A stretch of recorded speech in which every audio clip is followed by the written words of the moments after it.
Alright, I really messed up. Dropped the ball, pulled a real Chris James blunder. Last month I posted a video about A&E's Inmate to Roommate. Well received, you guys seemed to enjoy it, but for whatever reason I just covered the one episode. Not usually an issue with the shows I cover, but that episode left on somewhat of a cliffhanger. We didn't really meet any of the inmates. Okay, we met one, but the rest we did not meet. I should have just covered the second one in that video, I just wasn't thinking. So today we're going to be continuing on with the show, so if you haven't already, maybe go give part 1 a watch and come back. Or don't. The world's going to shit. We all got a lot going on. Of course, Inmate to Roommate is the show where we follow a bunch of different people opening up their homes to recently released inmates in the hopes of giving them a better chance to transition into life on the outside. Seems harmless enough. You may remember me mentioning last video that it is the people taking in the inmates that are the more concerning party. Oh wait, I'm thinking of wanting to have sex with my mother, right? Now today we're going to be watching episode 2 and for the most part episode 3 because it kind of gets both repetitive and jumps around a lot more. But super quick recap, we have Mark and Sharna, Dr. Henry, Robert, and Artie all taking in inmates into their homes. I of course think Mark and Sharna are the most interesting of the bunch because they are both on the opposite sides of the spectrum of wanting to bring an inmate into their home. Sharna being the one kind of initiating all this, and Mark on the other hand, not crazy about letting Bill or William fuckass come live with them. I will say, aside from whatever concerns he has about this dude being a recent convict, it does seem a little odd his wife is this enthusiastic about this dude staying with them, just by the way she talks about it, and you can see it on Mark's face. Evidently. We're still gonna take this guy in, evidently. So Sharna finally goes to pick up Bill from prison, and well, they hug kinda. It feels surreal, just completely overwhelming. First thing I want to do right now is get as far away from this prison as possible. For the second time. Because remember folks, one of the reasons he's been locked up for so fucking long is because he's previously escaped prison. Evidently a high-speed escaped attempt. High-speed fleeing and evading the police. So, not small potatoes. On to better things. Yes, free at last. Yeah, free at last. Who are they? Did you not tell him? God is good. I can't believe you have cashews in the car. I just had them from Sabbath. I needed some protein. I just grabbed that out of the cabinet. You're kidding me, you actually have them in the car. Okay, I have to believe they conversed multiple times about his maybe love for cashews previously, so Sharna stopped off at a road ranger on the way here, grabbed a bag, and she's like, oh, those are my Sabbath car cashews. You can have some if you want. They're unopened, so just have at it. Also, that receipt on the floor, just eat the nuts. I've lost so much. You know, I've lost my wonderful muscle-bound physique, you know, so I'm working on that. I would give up this video's entire Okay, no, don't hold me to that. I would just like very much to see a photo of muscle-bound Bill in his prime. You don't have money coming in. Are you willing to go out and get a blue-collar job to make money? I guess the humble answer is yes, I'll do anything to stay out of prison. The ego-driven answer is probably not. I wouldn't want to. Bill, a simple yes would have sufficed. Whatever going on in your noggin aside, just say yes. That will prove to be a constant struggle Bill deals with throughout the show. Just a heads up. I won't say better than sex, but it was right up there, right up there with it. It was awesome. So as you can imagine, the topic of him getting a job goes on a bit longer, and it goes just about as well as it could go. You could do something that's not really heavy, like you could bag groceries at the grocery store. They hire people to do that, or take orders at Taco Bell or McDonald's or something like that, one of the fast food places. It may sound a little bit arrogant to say it, but I don't think I'll be flipping burgers or working at a steel mill or an RV place. It's really not for me, the manual labor aspect.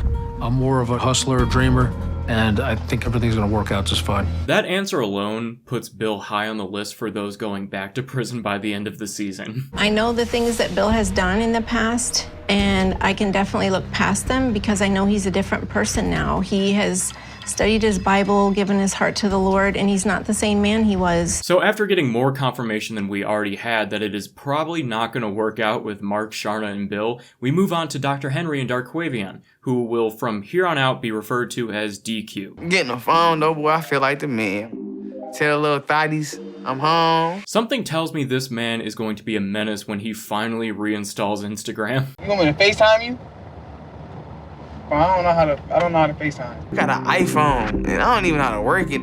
Crazy, man. With technology, though it's so advanced, though you just had your mind in pieces. It's kind of odd to me how much he's acting like this is some kind of obscure foreign future technology, because this is, at the very least, 2020 because of all the masks. So if he's been locked up for 7 years, that would make it like 2013-ish when he was last out. There was definitely a lot going on with iPhones at that point. They had to have made him ham it up for the show to some level. I'm gonna try to figure out right now.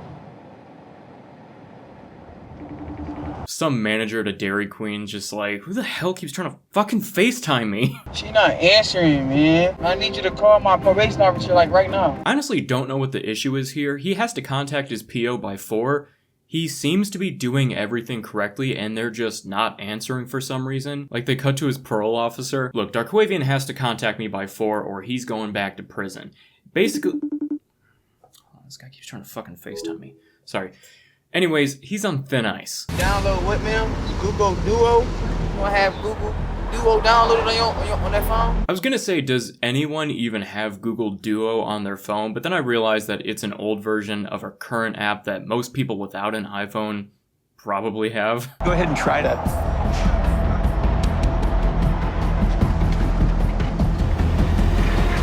There we go. Good afternoon, ma'am. Hi there.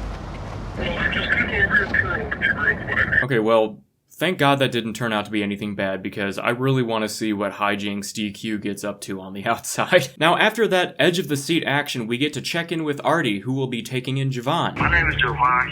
Javon fuck-ass. Of course, with the bleeping of their names, my only logical assumption can be that they all share the name fuck-ass and are one big family. One big happy crime family. Well, today is the day that Javon gets out of prison, and I'm gonna meet his cousin Jay there. I know people may think I'm a little off by bringing a returning citizen into my home straight out of prison, but being locked up has given me a different perspective. I'm almost certain she did not say last episode what she was in for at some point in her life.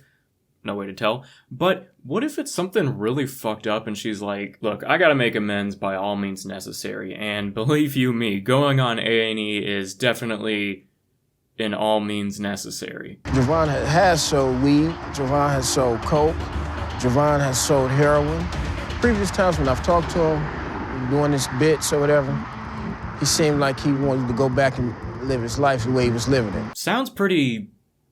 Javon sounds pretty fucking sick to me. Anything I should look out for with him?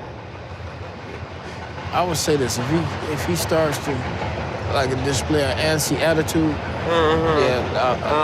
You know what I mean? Okay. Honestly, I can't tell if it's gonna go really well with Javon or really bad, because his friend seems pretty cool, but then he's like, oh yeah, he should be fine, but if he does get really antsy, just be careful. Oh, okay. Fuck. My fear is that he'll go back out in the streets. That would be the ultimate letdown, not just for me, but for himself. There you go. Anyways, guys, want to thank you for watching. If you did enjoy, don't forget to leave a like, comment, share if you enjoyed. Would be pretty shitty if I did that again, huh? Alright, look guys, it was July 9th. The statute of limitations have been up at this point. I think I'm good. Yeah! How you doing, man? Hey, baby. Long time. Hey, I finally get to meet you. Really, her first? I'm your best fucking friend. What's this?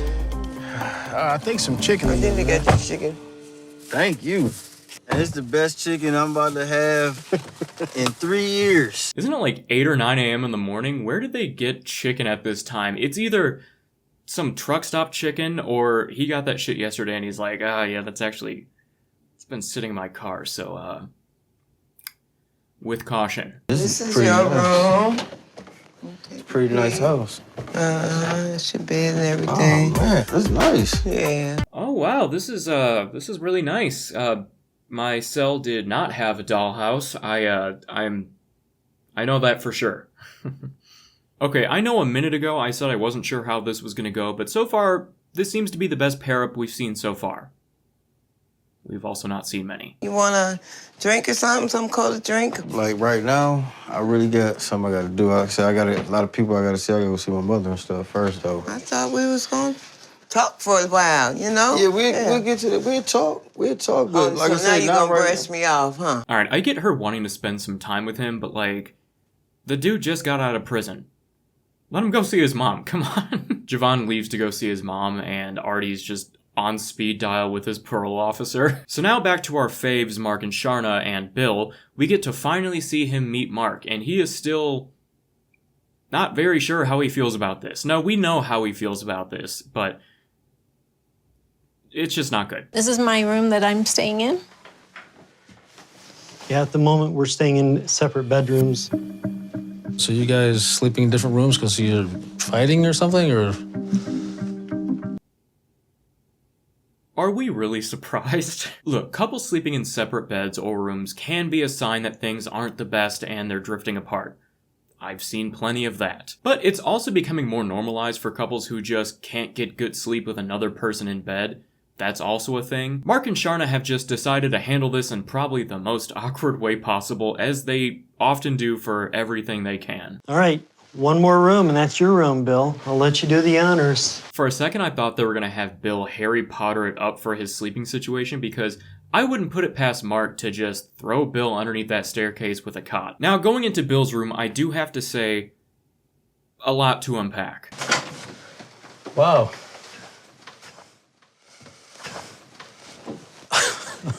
Unbelievable. How do you like it, Bill? How do you like it? Unbelievable. You got some friends there in bed with you, so My daughter used to sleep in this room. I feel like I'm being pranked, but it's better than a prison cell. I don't care if it was pink in here right now. I'm going to sleep and enjoying the room. Aside from what I can only imagine is Mark very intentionally leaving this bedroom for a 7-year-old girl completely untouched for Bill, stuffed animals and all, we also have what looks like more rules than we saw before on the list. And a lot of them are a lot of God stuff. Over here, we do have your list of rules. Bill's house rules. Look at that. Okay. Bill, he kept adding more there. We kept worrying about you, so we kept adding to the list. Take me back. Quite a comforting, childish, maybe feminine scene for a guy coming out of prison. But I'm not allowed to have anybody in the room, so who's gonna know? I mean, if this all plays out the way that I've joked about it before, I don't think Bill's gonna have to worry about bringing girls into this room, because it's most likely gonna be Sharna, and I don't think she's gonna have a problem with the rules. What the hell did I get myself into here? So as Bill contemplates every single life decision he's made leading up to this, like the fraud, racketeering, prison escape, whatever the fuck else he's done on that laundry list, we move on to a new set of roommates, because you know what? 4 groups just wasn't enough. I'm assuming that one of the groups we've seen so far are probably not going to work out, so they've had others on standby just in case. My name's Sandra. I'm 30 years old, and I'm a dental assistant. I'm Kyle. I'm 30 years old, and I'm a union construction worker. We both live here in St. Charles, Missouri. We met at a party. Oh yeah, I believe you, don't worry. So our new roommates, Sandra and Kyle, seem to have a similar predicament to Mark and Sharna, that being one of them is much more on board with this than the other, and just going off facial expressions alone, I think it's safe to say Sandra isn't the more enthusiastic of the two, and also leads me to assume that maybe the inmate is another woman. Who knows? This call is from a correctional facility. To accept, press 1. Close. So our new inmate, Nick, fuck ass, geez, can't believe how big this family spans, but Nick is charged with possession and delivery of a controlled substance. And stealing. Now, I don't know why these people keep bringing the inmates with some kind of stealing or even identity theft into their home specifically. Personally, I'd look for someone with a crime like tax evasion, maybe even just drug-related, but leave fraud and racketeering at the damn door. And now, first on the show, we get to see the body cam footage of Nick being arrested. For context, I guess, even though it adds nothing. Kinda like me. I couldn't be any more grateful that when Kyle reached out to me and offered me an opportunity to come there and get me back on my feet. So my master deduction skills once again proven correct. It is Kyle that is the initiator of this whole thing, and let me tell you, Sandra will continue to make it known she is not crazy about this idea. I know he got caught up with a bad drug habit. And this is the person you are welcoming into our home? You know, maybe Sandra should just take over for me for the rest of the video. She's basically saying what we're all thinking anyways. I felt like I didn't really have much of a choice. So I'm just gonna make some sacrifices for Nick and Kyle. I know I said that she doesn't really have a choice, but I still think Mark holds that crown because I think even if he came out and said, this man is not staying in our home, that man would still be staying in their home. So while we do already have some dumpster fires on this show, I'm guessing this one will be the first to implode. I know Kyle likes to try to give people the benefit of the doubt, and I do too, but I've done that before, and I've been burned before. Yeah, we can kind of see one of those playing out right before our very eyes with you and Kyle. I hope he doesn't bring no drama back to our house. One mix-up and he's out. That's it. One strike policy.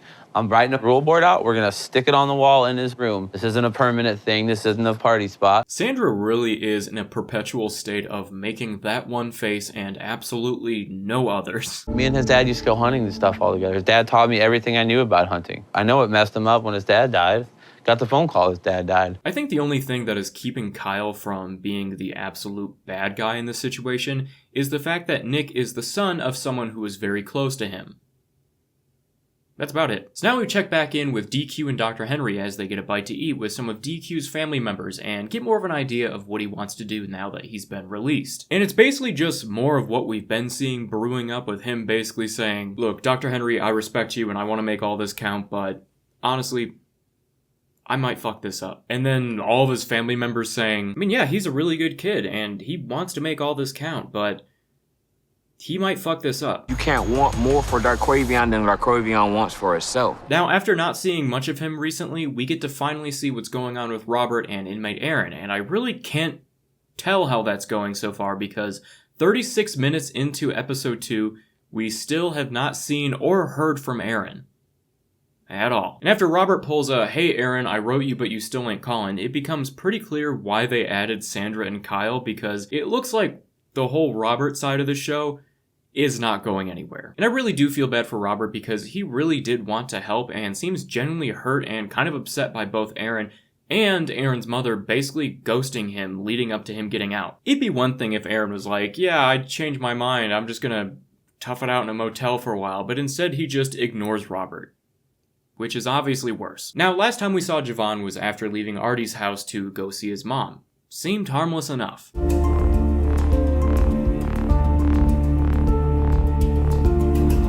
Well, must have been a good reunion because he's been there for like 2 days with no contact. You know, while the Mark Sharna Bill dynamic is more on the funny side usually, the rest of this seems to just be kind of sad or upsetting on the roommate end of things. Like you'd come into the show expecting drama, chaos, something bad to happen because of the premise and, well, A&E, but it's just kind of sad. Just a lot of middle-aged and older people trying to do good and help people and then just getting constantly disappointed. I have a degenerative bone disorder. I have cervical stenosis. I deal with pain every day. I have severe nerve damage. I have 14 plates and 7 screws in my spine. I had a hip replacement on my left side. I get another hip replacement in December. God damn, we got the $6 million woman over here getting her heart broken by Javon. Honestly, I don't know why she signed up for this because all the stress is the last thing she needs. Okay, the last thing she actually needs is to be anywhere near an MRI machine, but you get what I'm trying to say. I may look a little sleepy sometimes. Gee, I wonder fucking why. But I'm watching everything that's going on, and you can't take advantage of a disabled person because it'll come back to haunt you. I think that's just totally disrespectful. Jeez, is she still taking pills? Like, did they have to film this part right now on the couch when her pill alarm went off? I want this roommate situation with Javon to work out.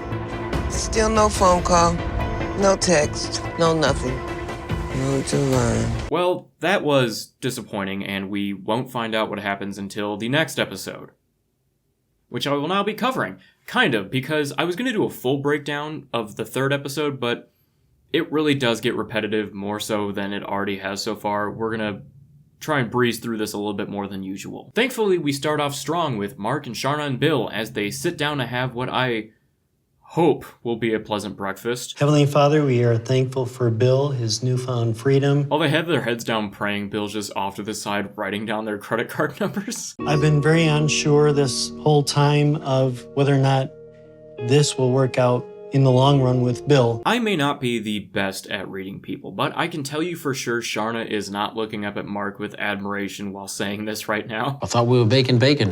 What happened to the bacon? Oh, no bacon here, buddy. I did sausageless sausages today. Okay. They smell good. I know there's an aversion to meat in this household, but I'll tell you what, I brought back some pepperoni from the prison, and if I have to go in the backyard and eat it or under my covers, I'm eating some pepperoni. If we get anything out of this show, I hope to God it's a shot of Bill hiding behind a shed in their backyard eating prison pepperoni. Considering these rules, I was thinking about this. Not that I'm into it or anything, but I'm just wondering why it's so strict on the pornography and the X-rated movies if they're not illegal. I mean, well, if I was into that, you know, I'm an adult guy. While Bill does for some reason bring up the X-rated movies, I think he's more focused on the gluttony part of these rules because he's like, okay, yeah, fine. I'd really like to focus on the gluttony part because I've got some pepperoni burning a fucking hole through my mattress right now that I would really like to tend to. In the Bible, Jesus said that if one lusts after woman, it is the same as if he had committed adultery. Okay, one, adultery will not be a problem. I'm single. And two, who said anything about women? Unfortunately, it's thrown at us these days through the internet, you know. I heard about that. Yeah. I've never been on the internet but one time. I really don't want you breaking the rules.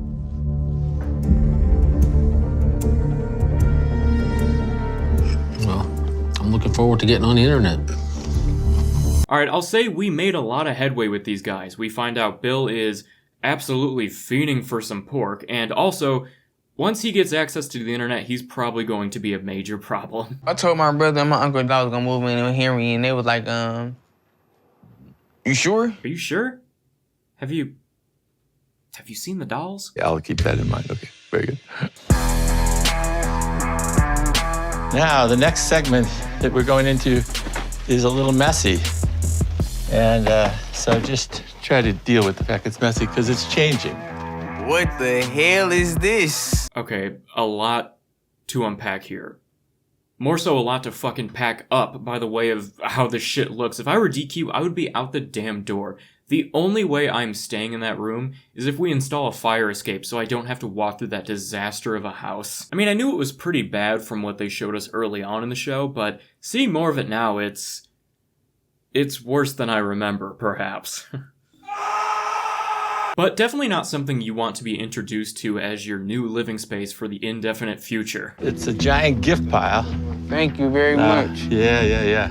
You're gonna get settled in. You can, put your stuff where you need to put it and then lie down and go to sleep and just have a very nice, restful night. No, actually, I'm about to go to Kalamazoo and turn over my brothers. I ain't tired right now. So DQ is gonna go stay with his brothers in Kalamazoo, and I will say, at least he's honest about it because God knows what Javon is up to at his mom's for the last 2 days. You're gonna go to your brother's and not stay here? No.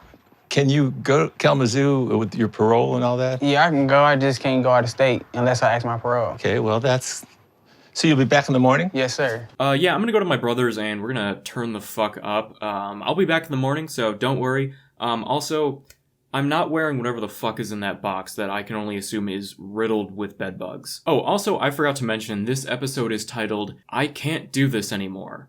So, can't imagine a lot of good is going to come out of any of this. Back to Sandra and Kyle, things are either about to get a lot smoother or a lot worse after hearing them order at this restaurant. I'll have the tropical Red Bull and Tito's vodka with a lime.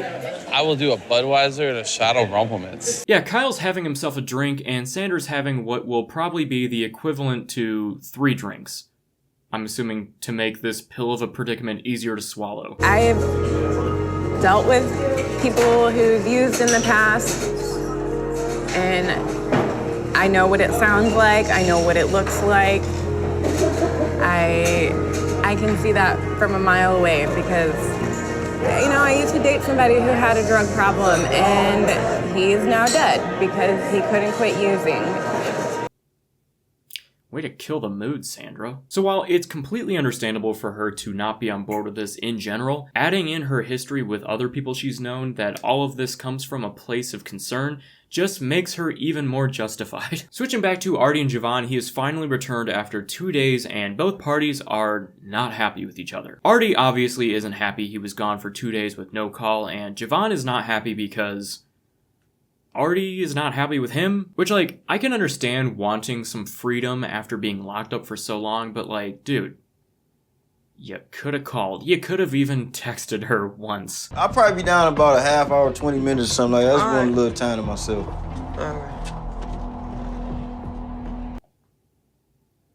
Time to myself. Oh, okay, sorry. Man, everything is just falling apart all over the place. We got Bill horny out of his fucking mind for both some pork and some poon. We got DQ wanting to go off and live the fuck up. We've got Aaron.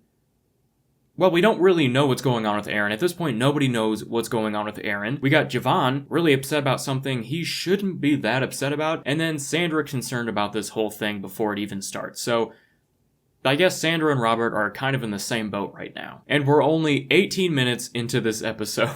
I appreciate you letting me, use your vehicle to try to practice today. Yeah, not a problem. I'm sure you'll do fine. I'm sure I will too. It's like riding a bike or sex. You don't really forget. So far, Bill seems to be on the losing end of a game only he's playing, which is reading the fucking room, because why does he keep bringing up porn and sex with these people? It's one thing if he says some weird shit and makes Sandra do that uncomfortable laugh and smile, but like, with Mark, who already seemed to not like you once he found out his wife was basically DMing some dude in prison who he'd eventually have to share his home with. So yeah, Mark isn't the best guy to talk about this shit with. Mark isn't a shoot the shit kind of guy. Also, I've been trying to figure out who Mark reminds me of, and if you close your eyes, he's Colin Robinson from What We Do in the Shadows, which tracks because Mark is kind of an energy vampire. Honestly, everyone in their little circle is an energy vampire in some way or another. So now Mark is going to let Bill use his car to practice some driving so he can get his license since he's been locked up for so long, and Bill continues to not read the fucking room here as well. When was the last time you drove a car? Last time I drove a car was about 18 years ago, and it was probably a stolen car situation.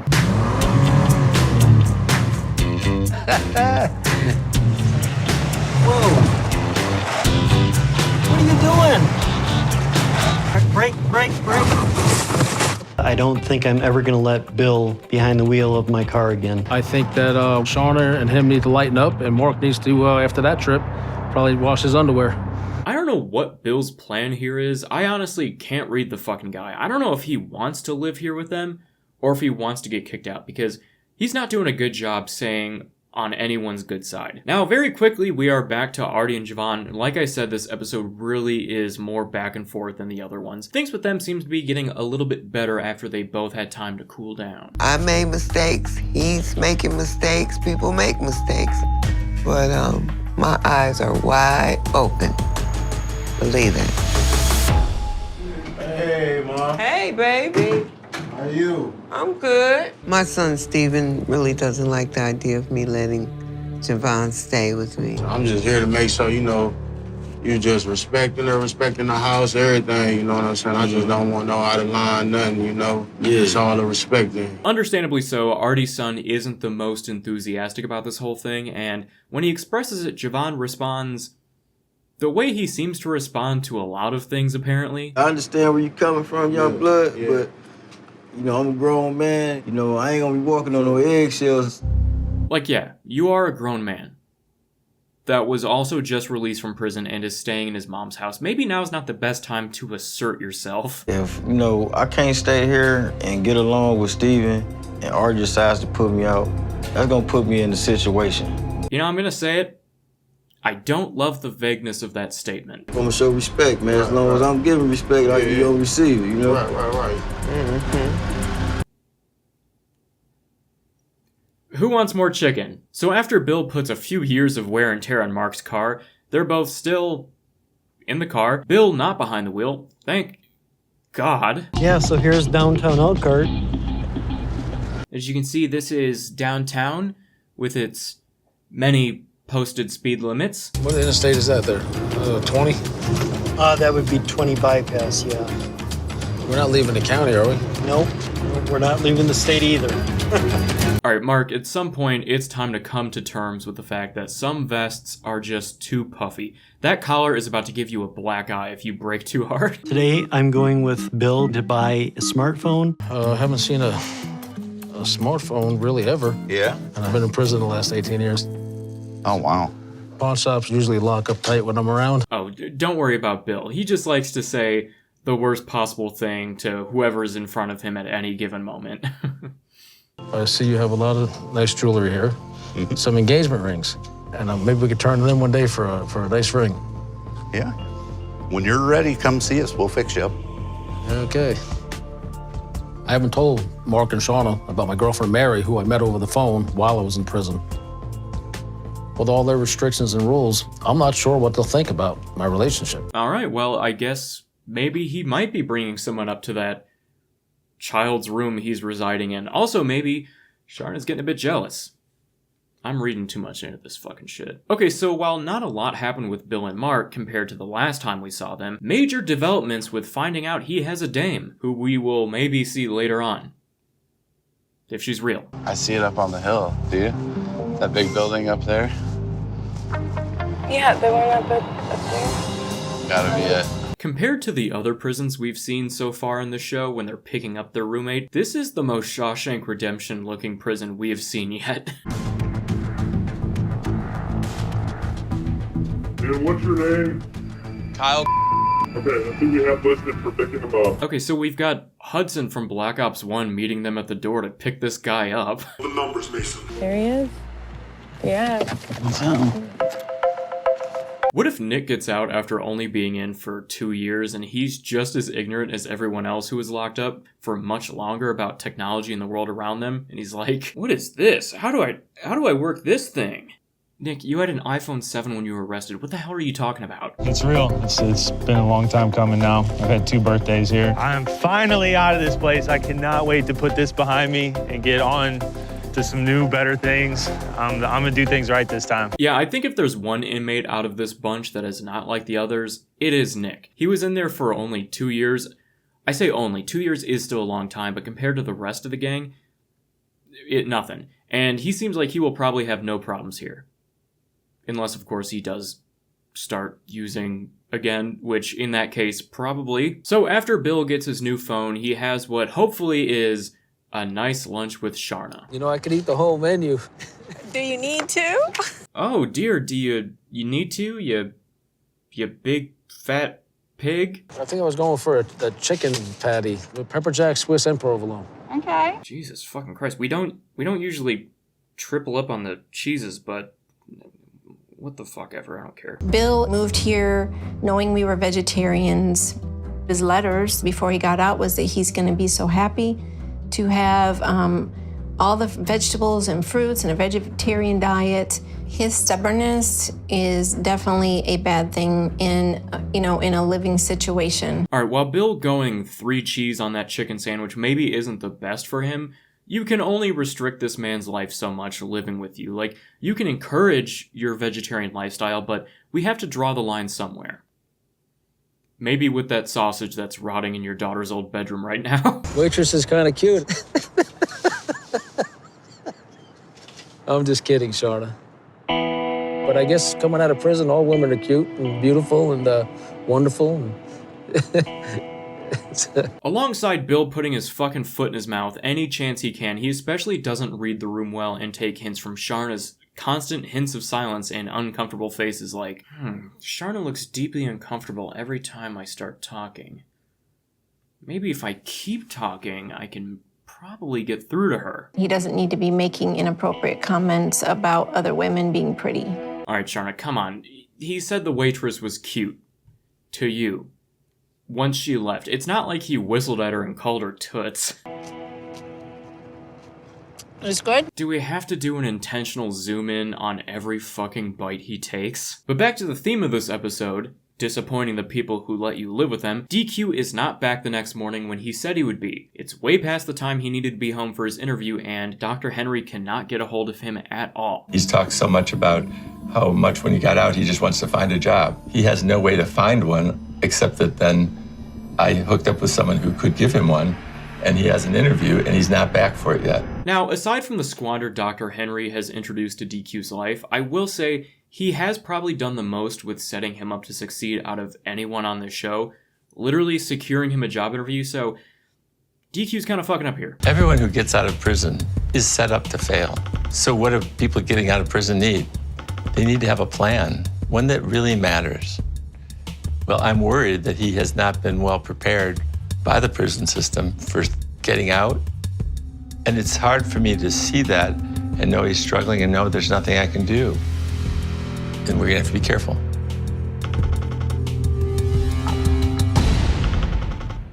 And after no resolution from that, we jump back to someone I genuinely did not think we would at all. Robert. Aaron has now been released and seems pretty upset and regretful about the situation and the fact that Robert has decided to ultimately not continue with this. I got a letter from Robert. He politely informed me that I wouldn't be allowed to stay at his place. I am devastated about not being able to stay with Robert and, fulfill our obligations there. It was a real big blow, but I'm gonna have to do what I gotta do, rebound. Which again, you were in prison. You had nothing going on. Why did you not just call Robert back? What could have been keeping you so preoccupied that you could not? But at least Aaron seems to kind of have a backup plan. Do you have any prospects on who's gonna house you? I have a guy in Atlanta that I've worked for in the past, and possibly I can contact him and see if he'll be able to put me on. Maybe not the most rock solid plan, but it's something, right? And with that, we are at the end of episode 3. Now, I did some skimming over the next 3 to 4 episodes, and it really does look like Robert is done and won't be showing back up, so good thing we locked down Sandra and Kyle. I will come back to the show at some point down the line, maybe. I just wanted to get this one out at least since I selfishly left you guys all at the end of episode 1 with that cliffhanger. My bad. But yeah, I hope you guys did enjoy. As always, if you did, consider leaving a like, commenting, sharing with your friends, and subscribing if you enjoyed and you want to see more videos just like this. Don't forget to follow me outside of YouTube. It is at Chris the James on Instagram, Twitter, TikTok, pretty much everywhere but here. Anyways, I do want to thank you guys for watching, and I will see you next time. Goodbye.